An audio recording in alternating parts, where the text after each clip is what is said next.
स्वागत मु लोपामुद्रा आपण देखुछंती कलिंग भारत देखिबा वर्तमान समय देश और राज्यर गुरुत्वपूर्ण खबर जहाँ प्रति सेकेंड आपणक पाखआखरे और देश दुनिया रे घटी थाए जहां आमे कहि थांती राजनीति।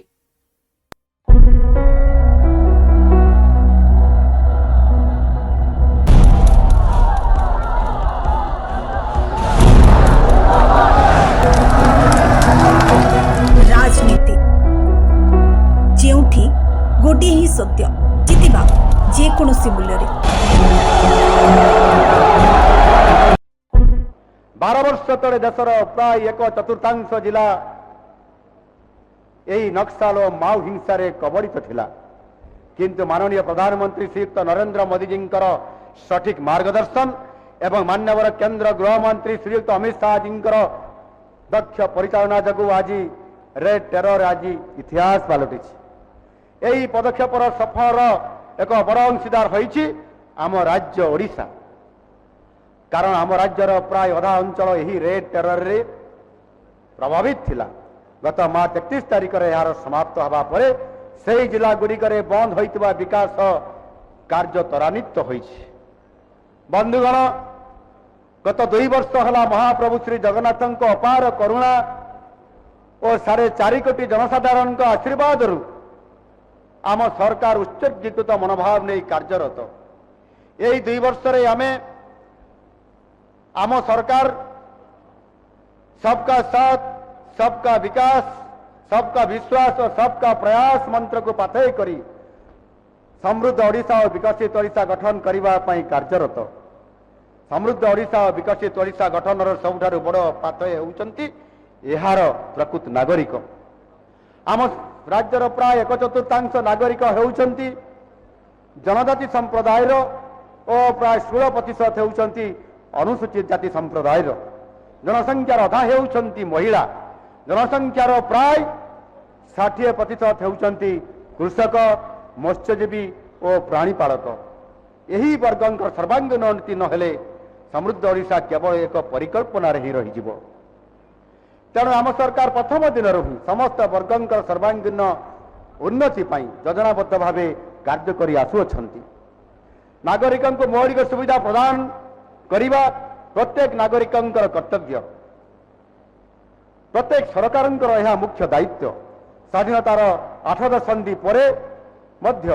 राज्यर सबु गाँ को सड़क बिजुली और पानीय जल जोगाण हो न पारिबा निश्चित भाव एक दुखद विषय। तेणु या सुधार आम सरकार मिशन पावर योजनार प्रणयन करिसेंती। यह माध्यम आसंता 2027 मसीहा शेष सुधा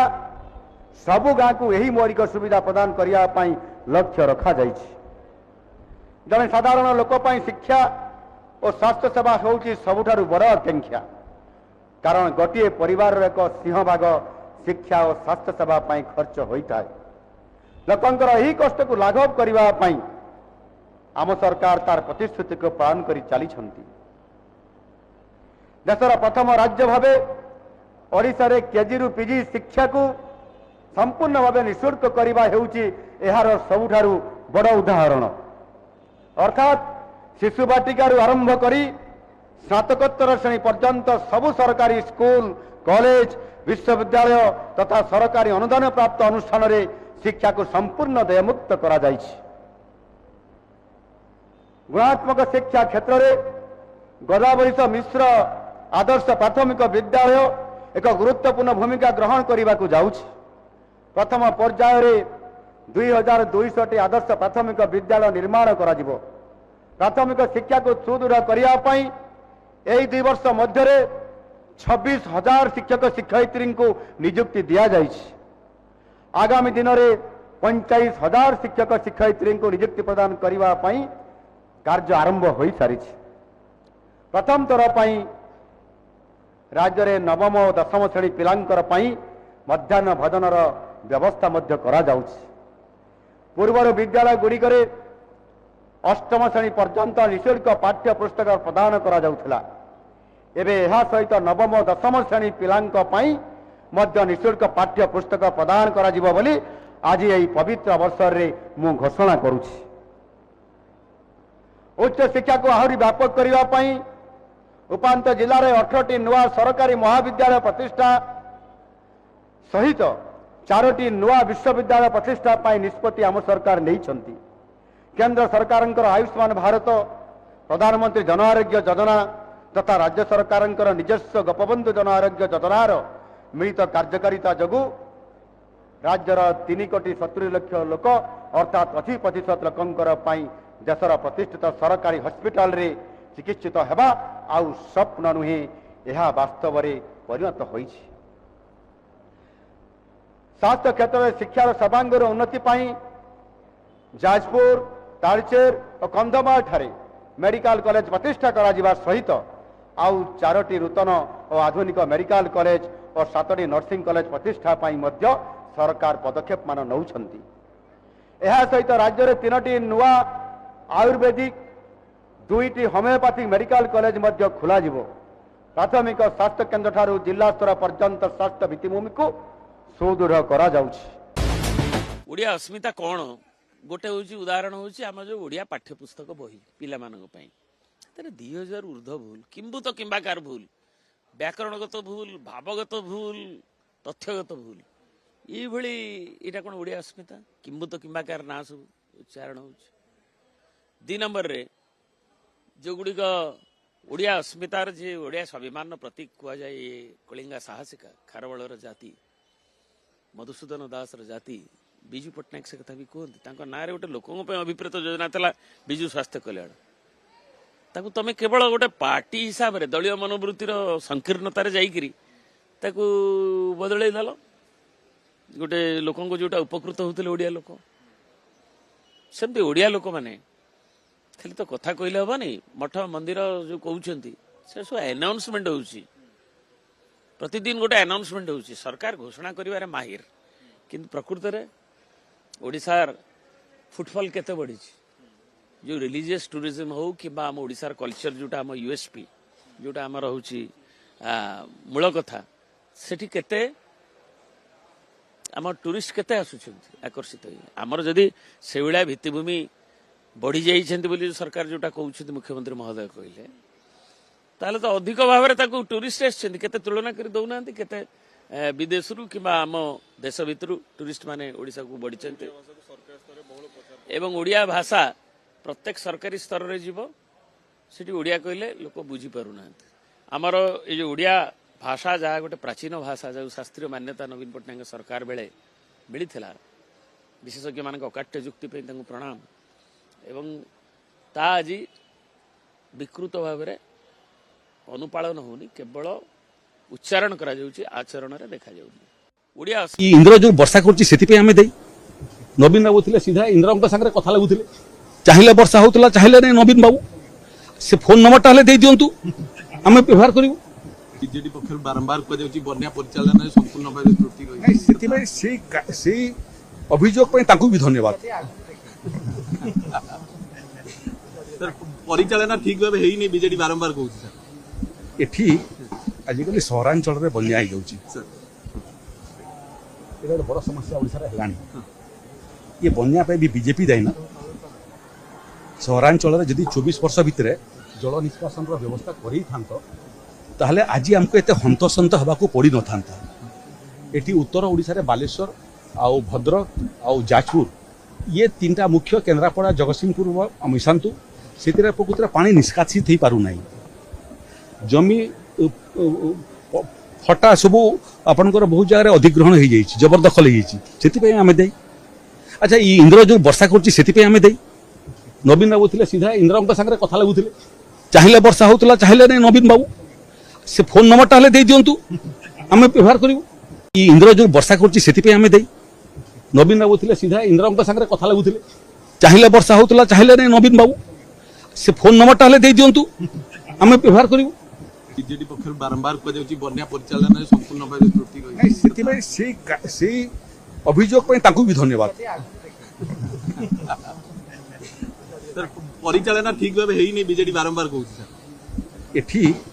आजिकली सहरांचल रे बन्या हो जाउची सर एटा बड़ समस्या ओडिसा रे हेलानी ये बन्या पे भी बीजेपी दायी ना सहरांचल जदि 24 वर्ष भितर जल निष्कासन व्यवस्था कर आज आमको एत हंतसंत हवाक पड़ी न था एटी उत्तर ओडिशा बालेश्वर आउ भद्रक आउ जाजपुर ये तीनटा मुख्य केन्द्रापड़ा जगतसिंहपुर मिशांतु से प्रकृति पानी निष्कासित हो पार ना जमी फटा सबू आपंकर बहुत जगह अधिग्रहण हो जाए जबरदखल हो आम दे अच्छा ये इंद्र जो वर्षा करें दे नवीन बाबू थे सीधा इंद्र सागर कथा लगुले चाहिए वर्षा होता चाहिए नहीं नवीन बाबू से फोन नंबरटा दे दिंतु आम व्यवहार करूँ इंद्र मुख्यमंत्री हूँ कि अन्य जेकोसी सांविधानिक पदपदवी व्यक्ति विशेष हूँ जेनजी को लेकिन एते विचलित हबार कौन कारण नहीं जेनजी गोटे मानसिकता जेनजी इज ए थॉट जो थॉट को हमको एक्सेप्ट करने को पड़ो जो माने आज कहते बाह्य शक्ति द्वारा प्रभावित सी मना करि पारिबे कि जे आमर जो परीक्षार सिस्टम अच्छी से सिस्टम रे प्राय प्रत्येक परीक्षा वर्तमान लीक होउची से माने मना करि पारिबे कि जो माने पाठ पढ़ुचंती आ जो माने एस्पिरेशनल वर्ष वर्ष धरिकी खटुचंती तांको बापा माँ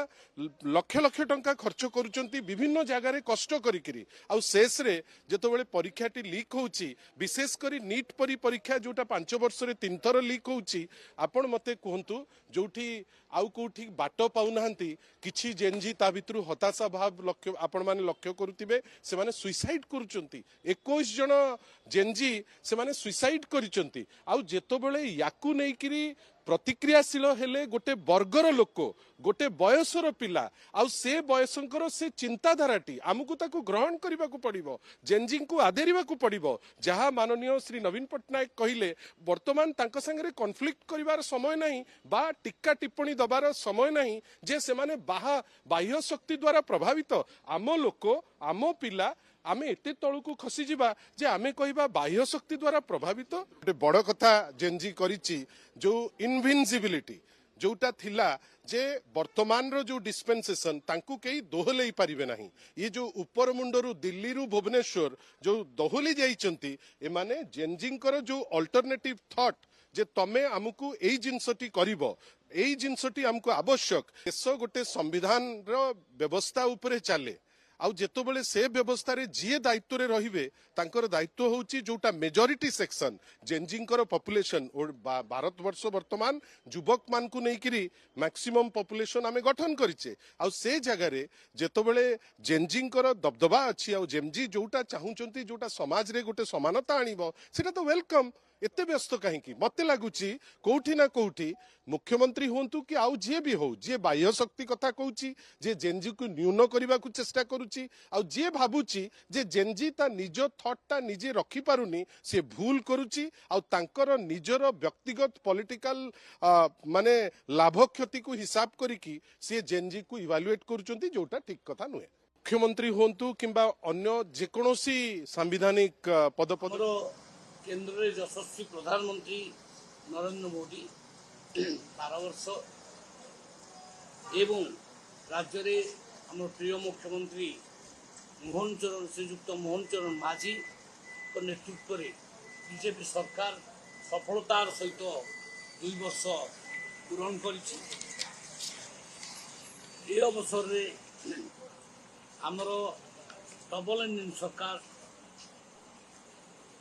गोटे रोड मैप प्रस्तुत कर 2036 सुधा केमती ओडिशा को एक विकसित राज्य में परिणत करवा से कारण आम अनेक गुड़िए विषय जोड़ा लोक मान आगे आम प्रतिश्रुति देइथिलु इलेक्शन समय ताकू गोटिक पर गोटे पूरण करने आरंभ करमिति आम निर्वाचन में कही 3100 टंकार धान किणु आम सरकार आसला प्रथम डिसीजन है कृषकों ठार 3100 टंकार धान किणवा क्विंटाल पिछा 3100 से कार्य आम कर ऐतिहासिक सफलता हासिल कर गत खरीफ एवं रबी ऋतु रे समग्र चाषी समाज ठारू सर्वमोट 96.24 लक्ष मेट्रिक टन धान आम संग्रह कर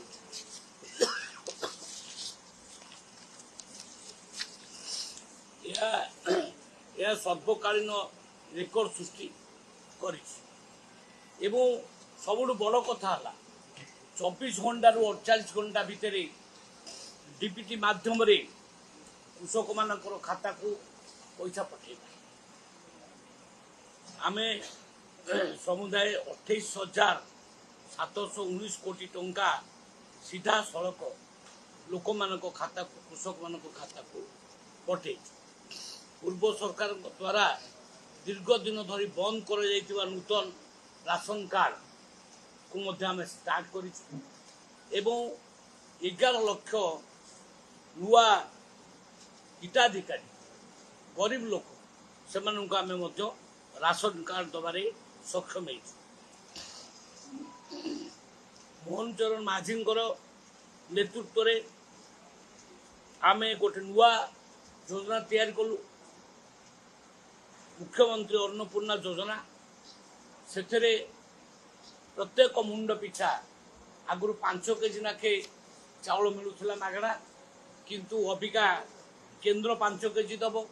एवं राज्य 5 केजी दब समुदाय 10 केजी चाउल आमे दबु इथिपाई सर्वमोट वार्षिक 8,813 कोटी टंका खर्च खाइबा बिना कहीं आ उपवास रहिबे नहीं किंबा हमर जो बाहर को लोक माने जाउछन काम करिया पाई सेटा बंद ए उद्देश्य आमे एबे डिजिटल माध्यम रे किछि कार्य करिछु जेमति एटीएम चाउल व्यवस्था संबलपुर रे गोटे एटीएम चाउल व्यवस्था हबो मेसिन लागिबो भुवनेश्वर गोटे लगी झारसुगुड़ा गोटे लगी संबलपुर लगे प्रत्येक आज भारत वर्ष तार 80तम स्वाधीनता दिवस पालन करुछि अनुगुल पीटीसी ग्राउंड रे स्वाधीनता जिला स्तरीय स्वाधीनता दिवस पालन अवसर थिला निश्चित भाव में आज आमे जो गर्व अनुभव करुछु जो मानकर दयारो जो मानकर त्यागरो जो मानकर बलिदान रो जे आमे स्वाधीनता लाभ कला आजिकार परिस्थिति रे गरीब समाज आग को बढ़ो ए प्रकार निर्णय नेबार समय आसी सरकार तरफ वर्ग अनुसार से चाषी हो माँ हो गरीब हो कि युवा हो तांको विकास क्षेत्र में योजना प्रस्तुत करुछंती किंतु प्रकृत योजना केतेबेले कार्यकारी हेब जो माने प्रशासनिक अधिकारी अछंती जो माने आज समाज अग्रगण्य नेतृत्व अछंती समस्तंकर आशीर्वाद जदि हुए सहयोग जदि हुए ताहले विकास हो पारिबो आ तार एक नमूना अनुकूल माटी ही देखिबा पई मिलुछि एठिरे खणी अछि पानी अछि प्रकृतिर ऐश्वर्य भितर अनुकूल गंताघर अच्छी एठिकार चाषीर नमूना स्वाधीनता ठारू वर्तमान पर्यंत तार जदि उल्लेख कराए शीर्ष स्थान अच्छा तो आजिकार समस्तंकर सहयोग रे आमे अनुकूल माटी जो प्रेरणा विगत दिन में देछि आजिकार मुहूर्त में यशस्वी प्रधानमंत्री जो 2047 मसीह भारत 100 वर्ष स्वाधीनता दिवस पालन करिवो एवं 36 मसीह 2036 मसीह ए ओडिशा प्रदेश आम 100 वर्ष भाषा भित्तिक राज्य भाव में प्रतिष्ठा करवा आज दिन ही त्रिरंगा पताका तले आम शपथ नेबार आवश्यक अच्छी माटी पाई समाज पाई देश पाई ताहले आम आग को बढ़ी पारिबा से दृष्टि ने आज दिन में मोर संकल्प थिला आह्वान थिला जे आम ए माटी को अनुकूल जो विकास थिला जो संस्कृति परंपरा भितर लड़ेर स्वभाव थिला ताकू उज्जीवित करी आग को बढ़ंतु ए सौभाग्य आज पाई दृष्टि निजक धन्य मन कर निश्चित भाव अनुकूल जिलार आम डिसेम्बर सुधा सब घर को पानी टेप माध्यम पहुँचे पाबू ए प्रकार निर्णय आम काम करुछु एवं तार स्वरूप भी आम देखा मिलूँ आज महामहिम राष्ट्रपति उद्भाषण रे कही भारत पानी को नहीं जो यशस्वी प्रधानमंत्री स्वप्न रखी ताको भारत रत्न अटल बिहारी वाजपेयी तार स्वभाव एपरी देइथिले जे आगामी लड़ाई पानी पाई हेबो प्रधानमंत्री स्वप्न को आम साकार करुछु ओडिशा प्रदेश जो सरकार अच्छी एवं निर्णय समय आम पानी देव अनुकूल को आम डिसेम्बर सुधा पानी देव आज भारत वर्ष तार 80तम स्वाधीनता दिवस पालन करुछि देश उत्साह उमंग और उल्लास के साथ स्वतंत्रता दिवस मना रहा है। ये भारत का 21st सेंचुरी के सेकेंड क्वार्टर का पहला स्वतंत्रता दिवस है, 21वीं शताब्दी के द्वितीय चतुर्थांश। आज भारत अपनी स्वतंत्रता के 80वें वर्ष में प्रवेश कर रहा है। यह स्वतंत्रता दिवस आज इसलिए और ऐतिहासिक है क्योंकि भारत के स्वातंत्र समर के युगांतकारी गीत राष्ट्रगीत वंदे मातरम, जिसे 14 और 15 अगस्त 1947 की रात स्वतंत्र भारत की पहली संविधान सभा जब प्रारंभ हुई थी तो इसी वंदे मातरम गीत के साथ प्रारंभ हुई थी। तब तक राष्ट्रगान के रूप में जनगणमन अंगीकार नहीं हुआ था। वह वंदे मातरम जिसे गाते हुए लाखों लोगों ने लाठियां गोलियां खाई और हजारों लोग फांसी के फंदे पर झूल गए और जिसे कांग्रेस की सत्ता की सुविधा और सत्ता लोलुपता की राजनीति ने अपनी तुष्टीकरण और कट्टरवादी ताकतों के आगे कुर्बान करके 1/4 कर दिया था। परंतु प्रधानमंत्री श्री नरेंद्र मोदी जी के संकल्प से करोड़ों करोड़ों भारतवासियों की भावनाओं के अनुरूप यह पहला स्वतंत्रता दिवस है जब वंदे मातरम संपूर्ण और सांगोपांग रूप में गाया गया। परंतु उसी के साथ एक बहुत विचित्र, विडंबनापूर्ण और दुर्भाग्यपूर्ण दृश्य देखने को मिला जब कांग्रेस कार्यालय में वंदे मातरम गीत गाया जा रहा था। उस समय कांग्रेस की supreme leader Sonia Gandhi ji, super अध्यक्ष राहुल गांधी जी और सिटिंग अध्यक्ष मल्लिकार्जुन खड़गे जी बहुत ही विचित्र और आपत्तिजनक तरीके से असम्मान व्यक्त करते हुए एक दूसरे से बातचीत करते हुए नजर आए, किसी को बुलाते हुए नजर आए और कोई व्यक्ति आकर उनसे कुछ बता भी रहा था और एक दूसरे को इशारे कर रहे थे। यह राष्ट्रगीत वंदे मातरम के प्रति उनका अपमान है जिससे करोड़ों करोड़ों भारतवासी बहुत आघात महसूस कर रहे हैं और यह दर्शाता है कि कांग्रेस पार्टी अभी भी संभवतः राष्ट्रगीत वंदे मातरम को संपूर्ण रूप से स्वीकार नहीं कर पाई। अतः हम कांग्रेस की सर्वोच्च नेतृत्व, क्योंकि इसमें तीनों शामिल हैं, सर्वोच्च नेतृत्व के इस आचरण की निंदा करते हैं और यह अपेक्षा करते हैं कि कांग्रेस पार्टी इसके लिए देश से माफी मांगे और यह स्पष्टीकरण दे कि उन्होंने ऐसा आचरण क्यों किया। और यदि कांग्रेस ऐसा नहीं करती है तो संविधान के प्रति उनकी सच्ची निष्ठा और स्वतंत्रता संग्राम के प्रति उनकी श्रद्धा और करोड़ों भारतवासियों के मान और सम्मान के प्रति उनके विश्वास पर गहरा प्रश्न चिन्ह खड़ा होता है। देश उत्साह घोषणा है कि युवाओं के लिए एआईयू स्किलिंग की बात की, उन्होंने फ्री ऑनलाइन कोचिंग की बात की। साथ ही उन्होंने कहा कि हमारे देश में हथियारबंद नक्सली अब खत्म हो चुके हैं, दिमागी नक्सल कुछ बचे हुए हैं। देखिए, अब प्रधानमंत्री के भाषणों को सुन के बोरियत होने लगी है। प्रधानमंत्री साल में 365 दिनों में से मुझे लगता है 200 बार भाषण देते हैं और 200 बार जनता को उनका भाषण सुनवाया जाता है। तो उनके भाषण के अंदर कोई ऐसी बात, कोई ऐसा स्पार्क, कोई ऐसी बात नहीं है, एक्स फैक्टर नहीं रह गया कि उनकी बात सुनी जाए। वही पुरानी बातों को वो बार बार जो है दोहराते रहते हैं और उनको समझना चाहिए कि जो जेनजी का आंदोलन क्यों इतना बड़ा आंदोलन बना, क्योंकि हर बात को कहने का एक ताज़ा तरीका था, हर बात को रखने का एक इनोवेटिव और क्रिएटिव पहलू था। और प्रधानमंत्री को देख के ऐसा फील आता है कि अब प्रधानमंत्री जी को रिटायर हो जाना चाहिए था